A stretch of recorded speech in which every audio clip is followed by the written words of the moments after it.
Bien, continuaremos ahora viendo lo que es la microcirculación y la función que va a tener el sistema linfático. Estábamos viendo desde la anterior clase que la sangre tiene que fluir a través de los vasos sanguíneos y donde se genera la menor velocidad del flujo de sangre, propiamente a nivel de los capilares, los cuales van a tener una mayor superficie transversal, además de permitir a través de su membrana que viene a hacer el intercambio de sustancias a través de propiamente la membrana del capilar. En primer lugar, los capilares, a nivel de lo que viene a ser el punto donde se generan los capilares, desde lo que son las arteriolas y metaarteriolas, se va a generar en primer lugar una disminución de la cantidad de músculo liso que se presenta en estas estructuras vasculares. Como podemos ver, las arteriolas aún poseen una gran cantidad de células de músculo liso que van a poder mantener el flujo de sangre, pero a nivel de los capilares esto va generándose una reducción, permitiendo en último caso que solo tengamos células de músculo liso en la parte inicial de los capilares. A estas pequeñas células de músculo liso se las conoce como esfínteres precapilares, ya que tienen la capacidad de detener o permitir el flujo de sangre hacia el capilar, esto dependiendo propiamente de las necesidades metabólicas de los tejidos. Cuando estos se encuentran en un estado metabólico bajo, muchos de estos esfínteres precapilares van a estar cerrados, previniendo que ingrese demasiada sangre dentro del tejido. Pero, en caso de que se necesite una mayor cantidad de flujo de sangre, van a relajarse los esfínteres precapilares, permitiendo que ingrese una gran cantidad de sangre hacia los capilares, donde se va a generar propiamente el intercambio de sustancias. Esto se genera, en primer lugar, por lo que viene a ser la membrana que se encuentra en los capilares, que está formada únicamente por una capa de células endoteliales y una membrana basal. Y no hay nada más que separe el torrente sanguíneo del espacio intersticial. Esto le permite una alta permeabilidad a la membrana de los capilares para poder intercambiar sustancias. Estos intercambios pueden ser, uno, mediante poros que se pueden encontrar presentes a nivel de las mismas células, que van a permitir que pasen sustancias directamente desde el espacio vascular hacia el espacio intersticial y viceversa. Encontramos también las caveolas o canales vesiculares, pequeñas vesículas que se van generando en la parte interna del capilar, dentro de la membrana de lo que vienen a ser las células que van a formar el capilar. Las células endoteliales van a generar pequeñas vesículas que se van a interconectar hasta llegar al otro extremo, formando lo que vienen a ser las caveolas. Por otro lado, encontramos también el espacio intercelular, propiamente los espacios que se encuentran entre las mismas células endoteliales, las cuales van a permitir que pasen sustancias que tengan un mayor diámetro de tamaño. A través de los poros y los canales vesiculares pueden pasar sustancias bastante pequeñas, y a través de los espacios intercelulares van a pasar sustancias de mayor diámetro para poder generar el intercambio. Estos intercambios se generan propiamente con el espacio intersticial, generando entonces que todos los nutrientes que estén dentro del torrente sanguíneo pasen al espacio intersticial, y a través del espacio intersticial se puedan mover hacia las diferentes células que necesitan estos nutrientes, ya sean oxígeno, vitaminas, minerales, oligoelementos, así como también proteínas, carbohidratos y grasas. ¿Es canal pasivo? ¿Es un canal pasivo? Algunos funcionan como transporte pasivo y otros van a funcionar como transporte activo. O sea, ¿cuál es el mismo? Se generan diferentes formas de intercambio de sustancias. En la mayoría de los casos, el intercambio se genera por diferencias de presión o de concentración, para prevenir que se genere un gasto energético innecesario. Incluso encontramos algunos poros especiales que van a permitir el paso específico de alguna sustancia dependiendo de los tejidos. No nos olvidemos además que si bien los capilares tienen su membrana basal, en algunos tejidos, en algunas estructuras, sí vamos a tener externamente una membrana extra. Por ejemplo, lo que viene a ser la membrana hematoencefálica. Una pequeña membrana que separa además el espacio intersticial encefálico a nivel de lo que viene a ser cerebro, bulbo raquídeo, protuberancia, etc., del torrente sanguíneo. O la membrana placentaria, que es una membrana extra que limita también el movimiento de algunas sustancias entre el torrente sanguíneo materno y la placenta. Muchos de los poros especiales, además, pueden permitir el paso de sustancias dependiendo del órgano. Hay órganos que necesitan mayor cantidad de sustancias que otros. Y van a tener estos poros especiales que les van a permitir intercambiar diferentes sustancias para que de esta manera se pueda generar un adecuado intercambio de nutrientes desde el torrente sanguíneo hacia el espacio intersticial y diferentes productos metabólicos desde el espacio intersticial que ingresan al torrente sanguíneo para moverse directamente a otros tejidos a través de las venas. Este intercambio depende mucho del flujo sanguíneo que vamos a tener a nivel de los capilares. Así que va a depender en primer lugar de la vasomotilidad, quiere decir de la capacidad que tienen tanto las arterias como las arteriolas de poder modificar su diámetro permitiendo mayor o menor flujo de sangre. Y obviamente también lo que acabamos de ver, los esfínteres precapilares que determinan cuánta sangre va a ingresar a través de los capilares.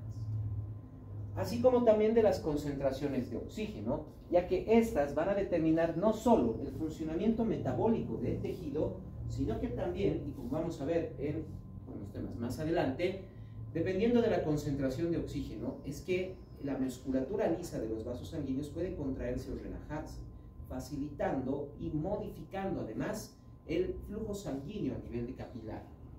El intercambio, tanto de agua, nutrientes y otras sustancias, en la mayoría de los casos depende directamente de diferencias de concentración.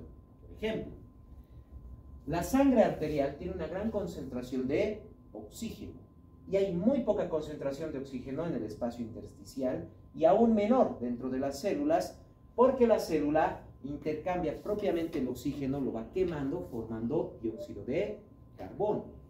Así que el oxígeno, solo por esa diferencia de presión, va a salir del capilar hacia el espacio intersticial y en el espacio intersticial se va a movilizar hasta alcanzar las células que, como tienen menor concentración interna de oxígeno, va captando el oxígeno. Por el contrario, las células producen dióxido de carbono, siempre tienen mayor concentración que el espacio intersticial, provocando entonces que el dióxido de carbono salga de la célula hacia el espacio intersticial y como la sangre tiene muy poca concentración de dióxido de carbono, ingresa rápidamente al torrente sanguíneo, generando lo que viene a ser la sangre venosa, una sangre con mayor concentración de dióxido de carbono y baja concentración de oxígeno. Solo se ha generado un intercambio por diferencia de concentración, nada más. Muchas sustancias van a movilizarse de esta manera. Los nutrientes, ya sean vitaminas, minerales, oligoelementos, proteínas, carbohidratos como la glucosa o grasas como diferentes ácidos grasos, lipoproteínas, etc. Será la diferencia de concentración la que maneje principalmente la modificación de sus concentraciones y genera entonces propiamente el intercambio de sustancias a nivel de los capilares. El agua, como sabemos además, se tiene que mover por ósmosis, así que va a movilizarse mediante lo que viene a ser las presiones osmóticas, equilibrándolas y manteniendo la homeostasis. El espacio intersticial, propiamente el espacio que se encuentra entre las células, tampoco es un espacio completamente libre, podríamos decir. ¿Presenta líquido? Sí, pero también presenta otras sustancias, como por ejemplo una gran cantidad de colágeno y proteoglucanos. Entre el colágeno y los proteoglucanos y el líquido que se encuentra en el espacio intersticial, se van uniendo y van formando una estructura gelatinosa, conocida propiamente como el gel del intersticio. Aparte del gel del intersticio, también podemos encontrar a nivel del espacio intersticial pequeños espacios donde hay netamente solo agua, conocidos como los riachuelos de líquido libre, como podemos ver aquí. Tenemos entonces el gel del intersticio formado por una buena concentración de agua mezclada con el colágeno y los diferentes proteoglucanos que encontramos en los tejidos. Recuerden que hay diferentes proteoglucanos que conforman diferentes tejidos: conduitinsulfato, hialuronsulfato, heparansulfato, etc. Así como también diferentes formas de colágeno, 4 diferentes moléculas de colágeno que podemos encontrar dentro de los diferentes tejidos que forman los espacios intersticiales.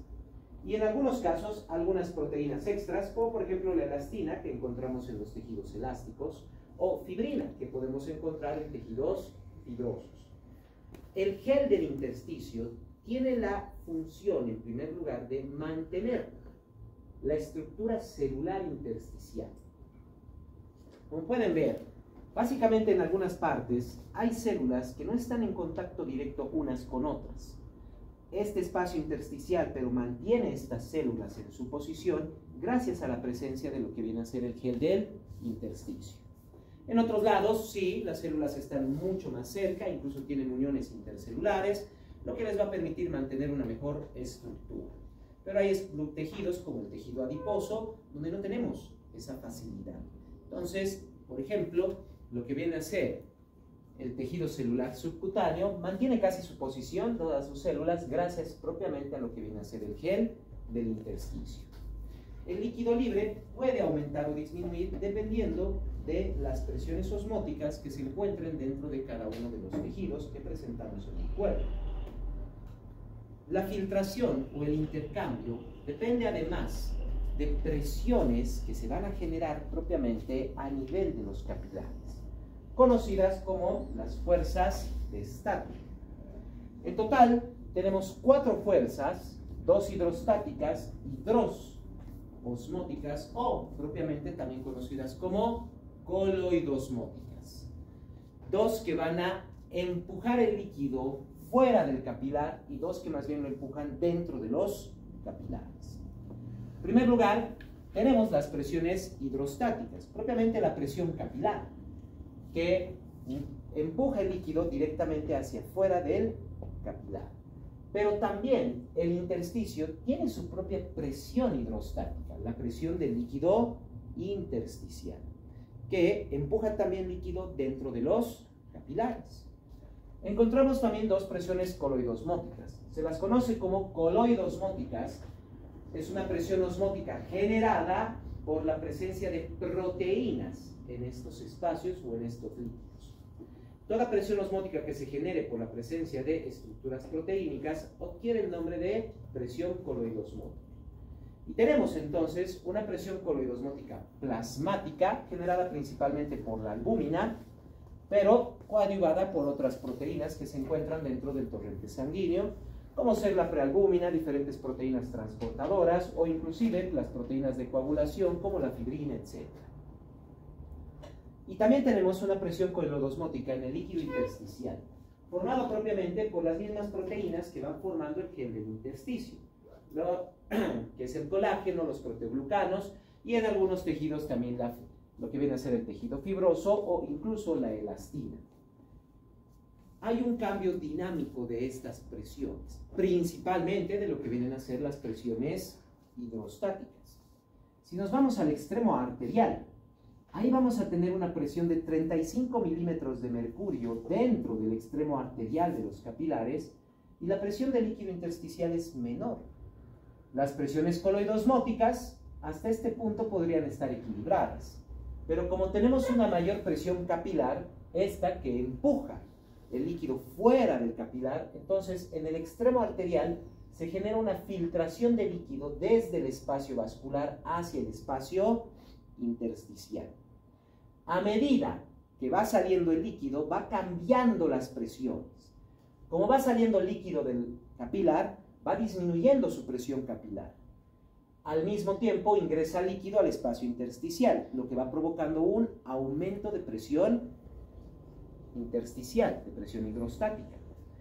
Como va saliendo líquido del capilar, se va concentrando la sangre, lo que provoca un aumento de la presión coloidosmótica plasmática. Y como está saliendo líquido al espacio intersticial, va diluyendo el gel del intersticio, disminuyendo la presión coloidosmótica intersticial. Teniendo entonces que de la mitad del capilar hacia el extremo venoso, la presión ahora ha invertido. Ya no está saliendo líquido, ahora está entrando líquido hacia el capilar. Tanto la presión coilodosmótica como la presión capilar se han modificado, generando que haya mayor presión en el espacio intersticial y menor en el espacio vascular. Además que hay mayor presión osmótica en el espacio vascular ahora. Empieza a generarse un ingreso de líquido desde el espacio intersticial hacia el espacio vascular.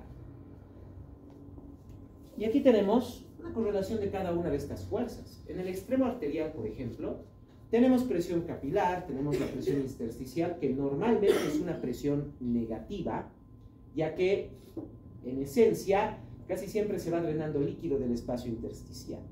Y al drenarse ese líquido genera una presión negativa en el espacio intersticial, lo que mantiene aún más las estructuras en su posición. Tenemos además la presión coloidosmótica, una fuerza total de salida de 41 milímetros de mercurio. Fuerzas que van a generar entonces el desplazamiento dentro del capilar. La presión coloidosmótica plasmática, que nos da una presión total de 28. Una diferencia total de 13 milímetros de mercurio en el extremo capilar con una fuerza neta de salida. Quiere decir, hay hasta 13 milímetros de mercurio de presión en los extremos arteriales de los capilares, lo que permite que el líquido del espacio vascular salga fácilmente al espacio intersticial. Y en lo que va movilizándose, va llevando consigo algunos nutrientes. Va generando la salida de nutrientes desde el espacio capilar al espacio intersticial. En el otro extremo, en el extremo venoso, tenemos la presión coloidosmótica plasmática, una presión neta de 28 milímetros de mercurio para la salida, es decir, para la entrada.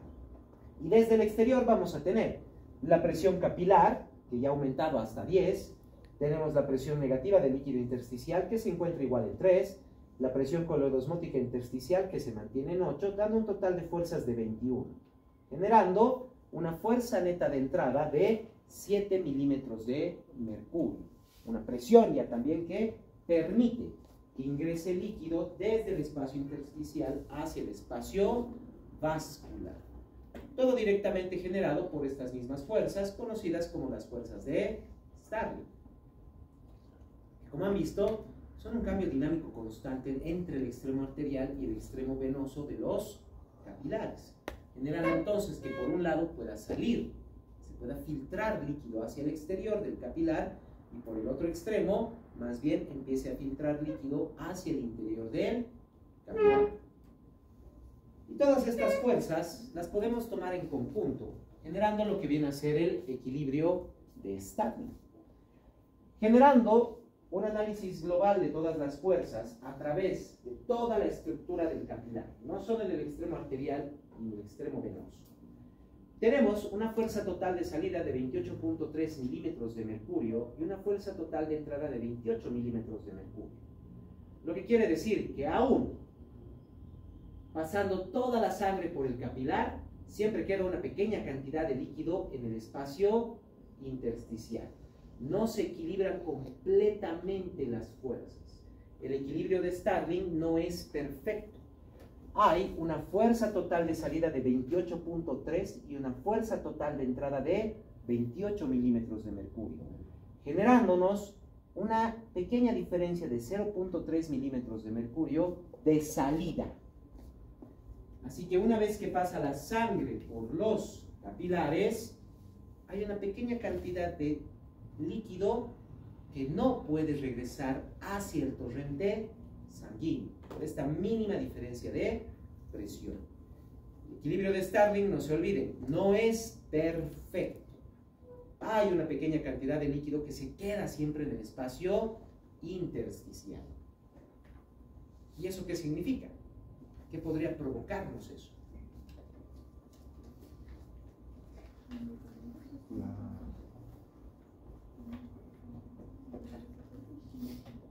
La diferencia en homeostasis. Más o menos, pero ¿cuál sería la alteración en la hemostasia?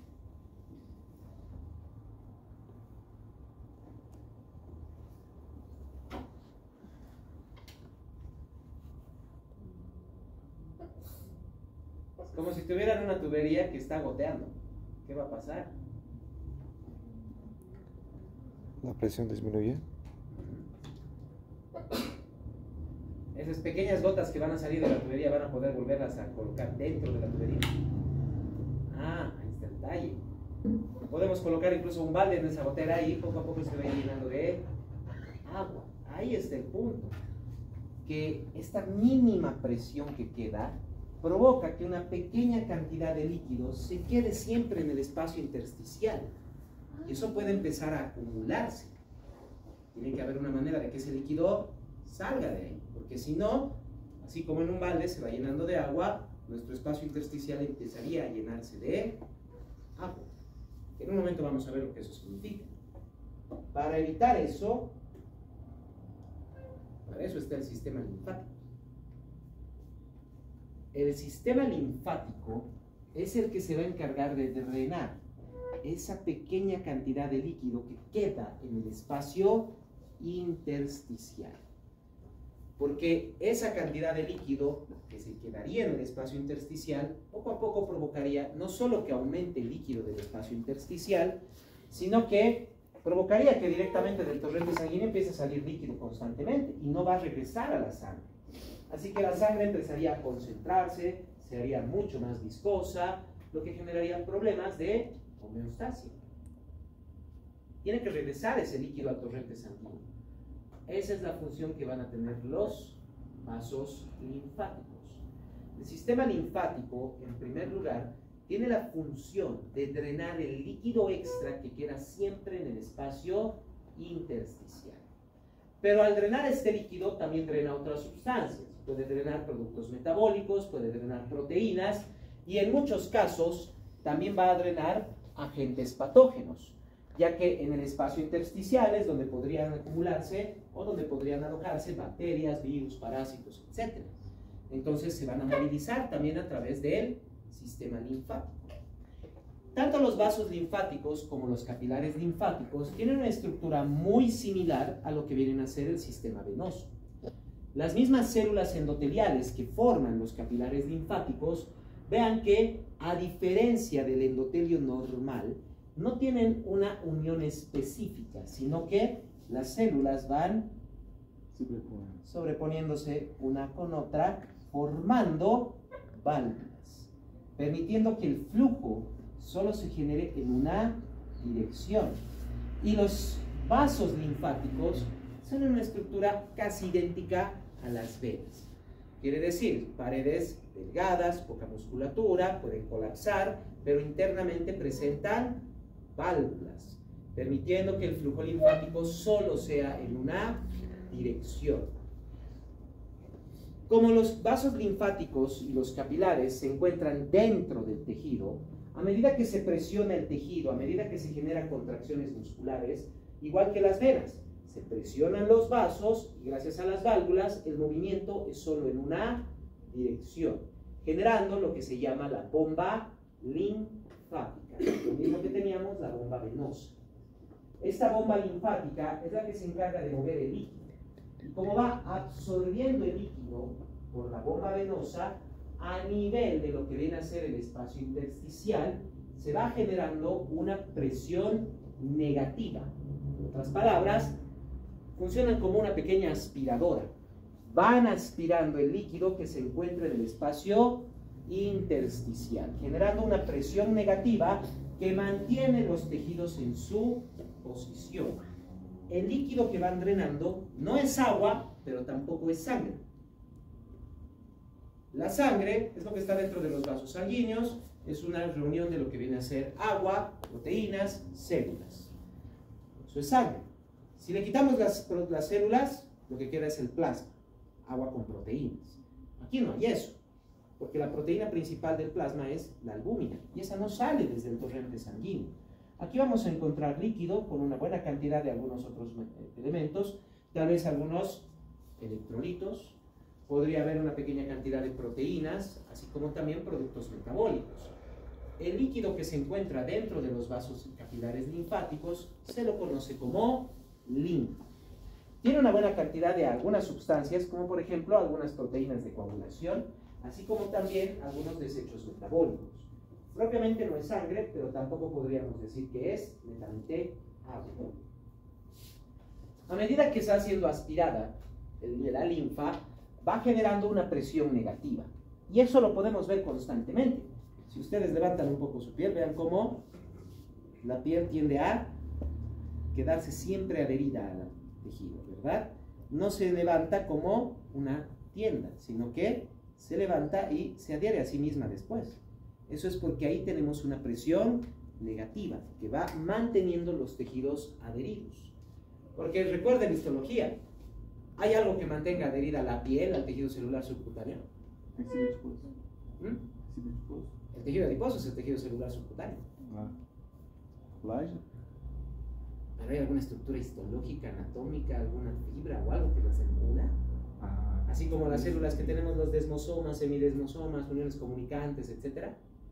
¿Los sarcómeros? Yo sí. No hay. Las membranas basales están casi siempre separadas. No hay una estructura anatómica o histológica que las mantenga unidas. Entonces, ¿qué evita que la piel se mueva? La presión negativa formada por los sistemas linfáticos. ¿Qué mantiene adherido, por ejemplo, la aponeurosis muscular al músculo? Es esa presión negativa, nada más. Uno de los lugares donde presentamos una amplia presión negativa, por ejemplo, a nivel del espacio pleural. Porque no hay nada que mantenga unido el pulmón al tórax, ¿cierto? Tranquilamente están separados.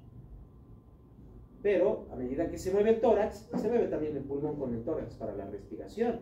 Eso es porque el espacio pleural también tiene una presión negativa. Es parte de los espacios intersticiales que mantienen las estructuras en su posición.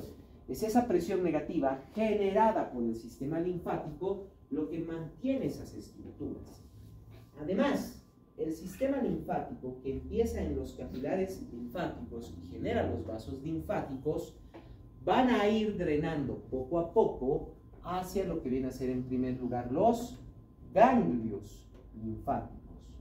Vamos a tener un ganglio linfático que tiene varios vasos linfáticos aferentes y del cual solo va a salir un vaso linfático eferente. ¿Y dónde van a llegar todos los vasos linfáticos? ¿Dónde llegan? A las venas. ¿Qué vena? Acaba. ¿En qué vena acaba? Inferior. Vena cava superior. La mayoría de los vasos linfáticos drenan directamente en primer lugar al conducto torácico y a través del conducto torácico drenan hacia la vena cava superior. Algunos vasos van a drenar directamente hacia la vena cava superior, pero la mayoría llegan directamente al conducto torácico. En otras palabras, toda esa cantidad de líquido que ha salido de los capilares y que no ha podido regresar directamente a ellos, va a regresar al sistema circulatorio gracias a los vasos linfáticos. La linfa va a ingresar nuevamente al torrente sanguíneo. Pero ahí está el detalle. Si a través de los vasos linfáticos se pueden movilizar no solo agua, proteínas, productos metabólicos, sino también bacterias, virus, parásitos, todo eso también llegaría al torrente sanguíneo. Esa es la función que van a tener los ganglios linfáticos. Van a tener la función de limpiar la sangre, o propiamente dicho, la linfa. Van a tener la función de eliminar cualquier agente patológico que pueda estar dentro del sistema linfático. Por eso primero llega la linfa hacia los ganglios linfáticos, que en su parte interna tenemos masas de linfocitos y leucocitos. Hay una gran cantidad, tanto de linfocitos T, linfocitos B, macrófagos, neutrófilos, eosinófilos, basófilos, etc. Tenemos ahí una gran cantidad de leucocitos que se van a encargar de eliminar a los diferentes agentes patógenos que puedan ingresar al sistema linfático para prevenir que puedan llegar hacia propiamente el torrente sanguíneo y generar mayores daños en el cuerpo. Es por eso que cuando llega algún agente infeccioso a estos ganglios, los leucocitos que se encuentran en ellos van a empezar a reproducirse en mayor cantidad para poder eliminar a esos agentes patógenos, lo que provoca que el ganglio linfático aumente de tamaño. ¿Cuántas veces han tenido algún resfrío o algo y han tenido nódulos, ganglios inflamados alrededor? Nos ayuda a ver en primer lugar dónde pueda estar una infección. Si tenemos, por ejemplo, inflamación de los ganglios linfáticos auriculares o mandibulares, ¿de dónde viene toda esa linfa?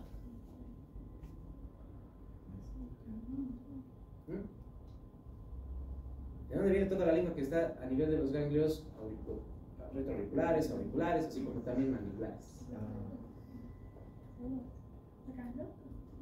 Parte viene, sí, de lo que viene a ser la faringe. ¿Qué más?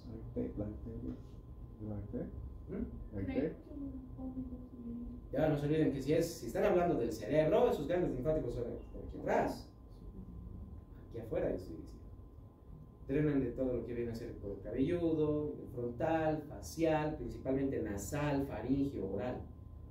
Entonces, si tenemos inflamación de esos ganglios, en ese punto hay alguna infección. Por ahí ha ingresado algún contaminante o alguna bacteria que ha provocado que se activen los leucocitos, por eso se ha inflamado el ganglio linfático.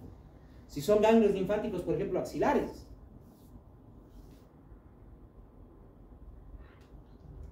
¿qué drenan los ganglios linfáticos axilares? Los tres niveles, superficial, medio y profundo. Eso que tienen aquí las imágenes. Exacto, de la extremidad superior y de la parte delantera superior del tórax.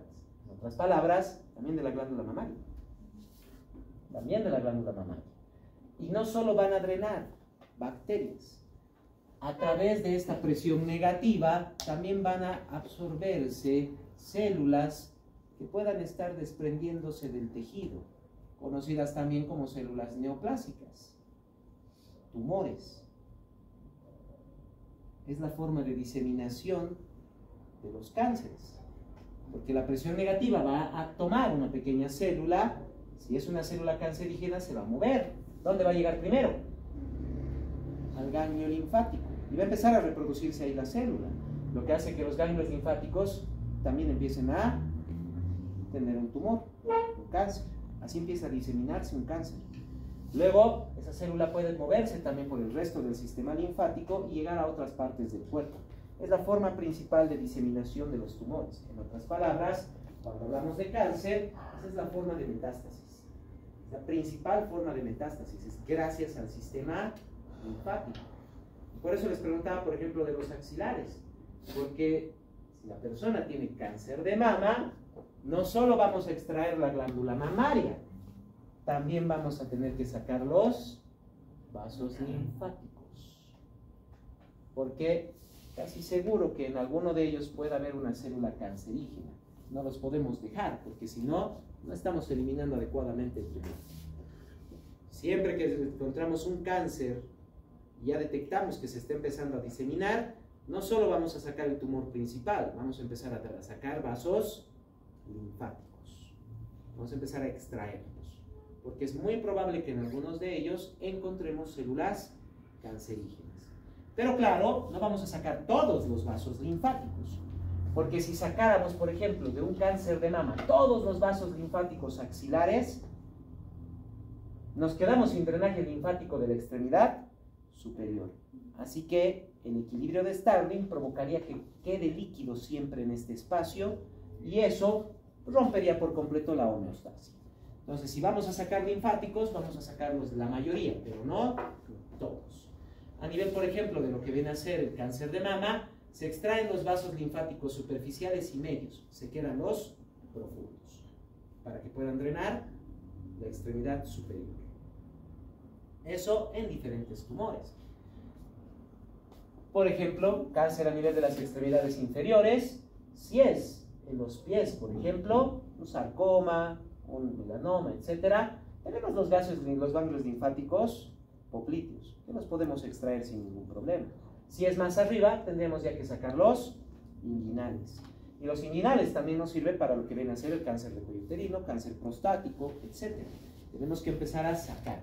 Por eso, importante. Siempre se les decía que era importante que recuerden qué drenan los diferentes grupos linfáticos, ¿verdad? Por esto mismo. No solo por el hecho de los tumores, sino como les decía, encontramos un ganglio linfático infartado, hay que recordar de dónde viene, porque de ahí es de donde está viniendo una posible infección. Por eso está edematizado, por eso ha aumentado su tamaño y es doloroso ese ganglio linfático. Uno bastante importante que se tiene, por ejemplo, es un pequeño ganglio linfático que está aquí. Un pequeño ganglio que se encuentra en esta partecita. Seguro les hablaron en anatomía. Tiene su nombre. Ganglio centinela. O, si les dieron por el nombre antiguo, es el ganglio de Bichau. El ganglio linfático que trae linfa del estómago. Del estómago. Hay muchas personas que pueden tener aquí una pequeña masa dolorosa. Y si no se acuerdan del ganglio centinela, no se van a dar cuenta de que ese pequeño ganglio viene directamente desde el estómago superior. Así que lo que tiene el paciente es un problema estomacal. Hay una infección o algo en el estómago que está provocando el infartamiento de ese ganglio linfático. Se encuentra aquí arriba, nada más, para que no se vayan a olvidar.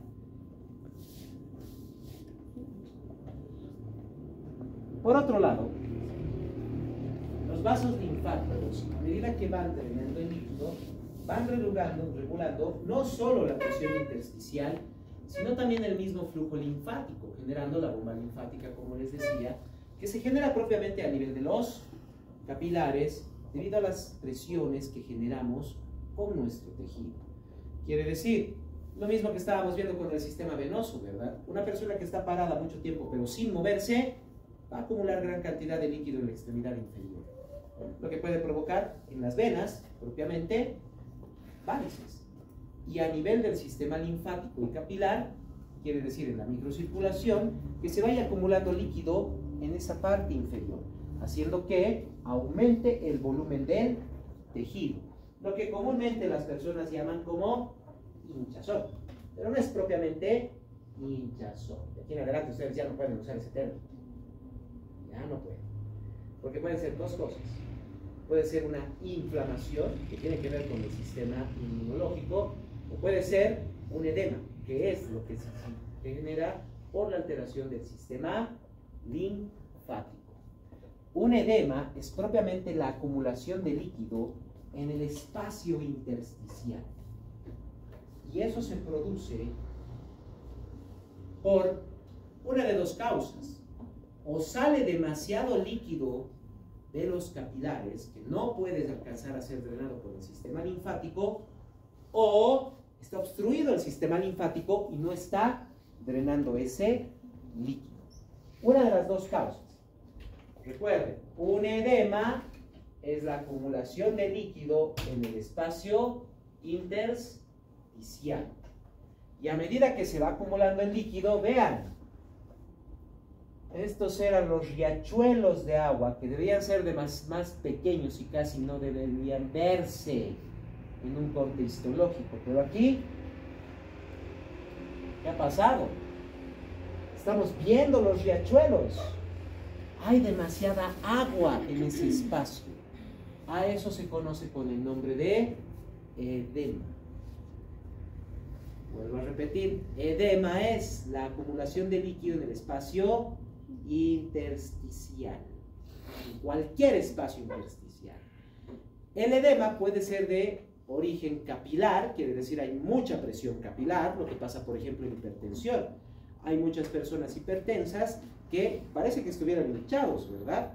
En realidad es porque tienen tanta presión capilar por la presión arterial que sale más líquido del necesario y el sistema linfático no lo puede drenar por completo, provocando entonces que aumente el líquido del espacio intersticial. Muchas personas hipertensas tienen edemas.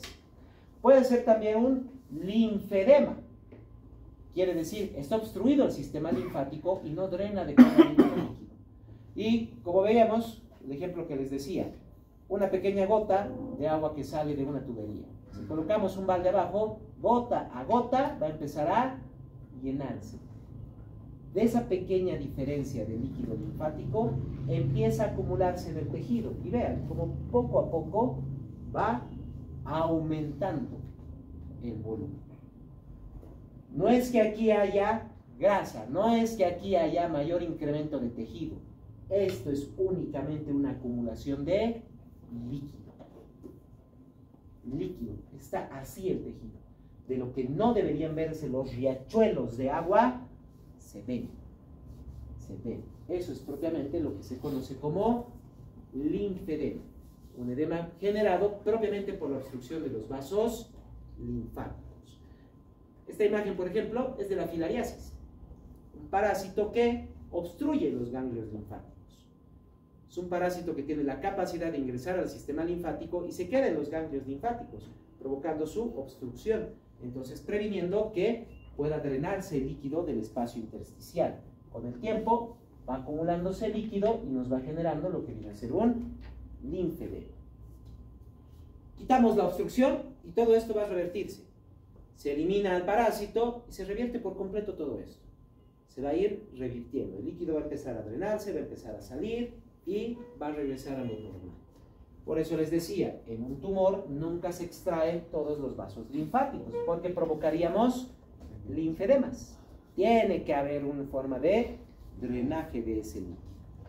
Por eso en muchos pacientes que se ha hecho la extracción de vasos linfáticos, siempre les recomendamos que hagan fricción, que pequeños masajes en la extremidad, siempre en sentido centrípeto, quiere decir, no del centro hacia afuera, sino de hacia afuera hacia el centro, empujando el líquido hacia el centro del cuerpo, para prevenir que se generen los linfedemas. No solo van a controlar los líquidos intersticiales, que es el linfedema, también controlan las proteínas. El exceso de proteínas o las proteínas que ya estén en descomposición o que ya no tengan función a nivel de los tejidos, van a ser drenados fácilmente por el sistema linfático. De igual manera, metabolizadas por los mismos leucocitos que se encuentran en los ganglios linfáticos y siempre mantienen la presión intersticial, generando una presión negativa. Si esto se alterara, por ejemplo, la presión negativa es lo que mantiene unida la pleura pulmonar de la pleura parietal, lo que permite la respiración. Pero si se pierde esa presión negativa por efecto de que no funcione bien el sistema linfático, ya nada va a mantener unida la pleura visceral a la pleura parietal. Así que el pulmón va a colapsar. El pulmón directamente colapsa. Ya no respiraría ese pulmón, no entraría aire, ni saldría aire, porque se pierde esa presión negativa. Todas esas serán funciones que va a tener el sistema linfático. Además también de controlar las proteínas, no solo aquellas proteínas celulares y naturales del cuerpo, sino las proteínas que se van generando en infecciones. Porque en este espacio podría haber una bacteria que va liberando una toxina, y esa toxina, que es una proteína, que va a moverse por el sistema linfático hacia los ganglios linfáticos, donde los leucocitos van a tratar de destruirla. En algunos casos la destruyen fácilmente, en otros casos no, lo que puede llevar a una toxemia, que estas toxinas ingresen al torrente sanguíneo a través del sistema linfático, provocando alteraciones corporales, incluyendo fiebre, malestar, etc. Y a veces no es la presencia bacteriana la que genera daño en el cuerpo, sino son sus toxinas, como en el caso de lo que viene a ser el tétanos y la difteria. No es la bacteria la que nos genera el daño, es la toxina que genera la bacteria. La toxina de la difteria y la toxina del tétanos, que pueden ir a generar alteraciones respiratorias en el caso de la difteria y parálisis musculares en el caso del tétanos. Va generando esos efectos. Dichas toxinas van a ingresar hacia el sistema linfático. Si la persona ya recibió la vacuna, bueno, ahí vamos a tener una gran cantidad de leucocitos que reconocen la toxina y que la eliminan. Así que básicamente no se va a generar la enfermedad del tétanos. Pero si no tiene vacuna, Va a pasar la toxina y va a llegar al sistema neurológico, por ejemplo, la toxina del tétanos, y se produce la enfermedad de tétanos. El sistema linfático es parte de nuestro sistema circulatorio, pero tiene una alta función de protección de nuestro cuerpo. No solo para eliminar el exceso de agua, mantener los equilibrios hídricos del cuerpo, sino para también eliminar diferentes sustancias dañinas que puedan estarse ingresando al cuerpo o movilizando en el espacio intersticial. ¿Alguna duda que tengan? ¿El edema agudo de pulmón tiene relación? Sí, pero el edema agudo de pulmón no tiene relación con lo que viene a ser, por ejemplo, el sistema linfático, sino que en el edema agudo del pulmón es líquido que sale hacia los alveolos por el aumento de la presión capilar pulmonar. La hipertensión pulmonar nos puede llevar al edema pulmonar o al enfisema pulmonar, cualquiera de los dos puntos.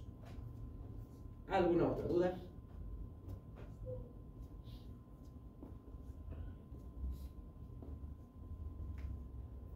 ¿Ninguna? ¿O han entendido todo o realmente no han entendido nada? Espero que realmente hayan entendido todo. Espero. Bien, no se olviden que ya está